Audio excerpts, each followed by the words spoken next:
ഇതെന്താന്ന് നീ എന്നടാ പൊട്ടനാ എന്നാ കാട്ടിക്കൂട്ടിരുന്ന ഇത് എനിക്ക് വിവരമില്ലടാ നീ പോത്ത് പോലെ ആകണം എനിക്കല്ല തലയിൽ കുറച്ച് ബുദ്ധിയില്ല വിവരമില്ല എനിക്ക് വിദ്യാഭ്യാസമില്ലടാ നീ എന്തെല്ലാം ആയിക്കൂട്ടുന്നു ഒരിക്കലും രണ്ടോട്ടാ ഇത് എടാ ഇത് 5ാമത്തെ പ്രാവശ്യം നീ വേണ്ടാത്ത പണിയൊപ്പിക്കുന്നു ഉളുപ്പില്ല എനിക്ക് അത്ത കേട്ടലും മുരുമില്ലാത്ത കഴുത ഞാൻ സീരിയസ് ആയി വർത്താനം പറയുമ്പോ നോക്കടാ നീ എന്തെല്ലാം കാട്ടിക്കൂട്ടുന്നു എനിക്ക് വല്ല പിടുത്തുണ്ടാ നീ ഏതെങ്കിലും കാര്യം നേരാണെന്ന് ചെയ്യുന്നുണ്ടാ ഏൽപ്പിച്ച കാര്യം എല്ലാം പൊട്ടയാണല്ല നീ ബേവാന്ന ബേവൂറാന്ന പൊട്ടാന്ന മന്ദബുദ്ധിയാന്ന ഇളിക്കുന്നടാ കഴുത നാണോ മാറില്ല എനിക്ക് മാരപ്പൊട്ടാണ് നീ പോടാ ഇത് നിക്കണം എന്റെ മുമ്പിൽ വിട്ടാങ്ങോട്ട്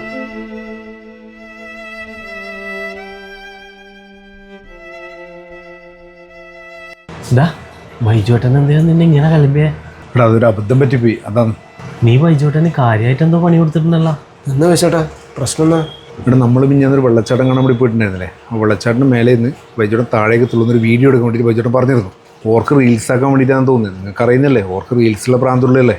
അത് നമ്മൾ ഇവിടുന്ന് സ്ഥിരം കാണുന്നല്ലേ, നിനക്ക് കിളമ്പ് കിട്ടിയതിൻ്റെ കാര്യം പറ. അതായത് ബൈജോട്ടൻ വെള്ളച്ചാട്ടത്തിന് മേലെ കയറി, ഞാൻ താഴെ കറക്റ്റായിട്ട് മൊബൈലും പിടിച്ചു വന്നു, ബൈജോട്ടൻ വെള്ളത്തിലേക്ക് തുള്ളി. എന്നിട്ട് എന്തായ വിജയിച്ചേട്ടാ? എന്നിട്ടെന്താന്ന് കാണുന്നില്ലേ, ചീത്തയോട് ചീത്ത തന്നെ. എടാ നിനക്കെന്തിനാ ചീത്ത കിട്ടിയെന്ന് പറ. ഇവിടെ ബൈജോട്ടൻ വെള്ളച്ചാട്ടത്തിന് മേലെ കയറുന്നതും തുള്ളുന്നതും എല്ലാം ഞാൻ കൃത്യമായിട്ട് മൊബൈലിൽ എടുത്തിന്, പക്ഷെ റെക്കോർഡ് അമർത്താൻ മറന്നുപോയി തോന്നുന്നു.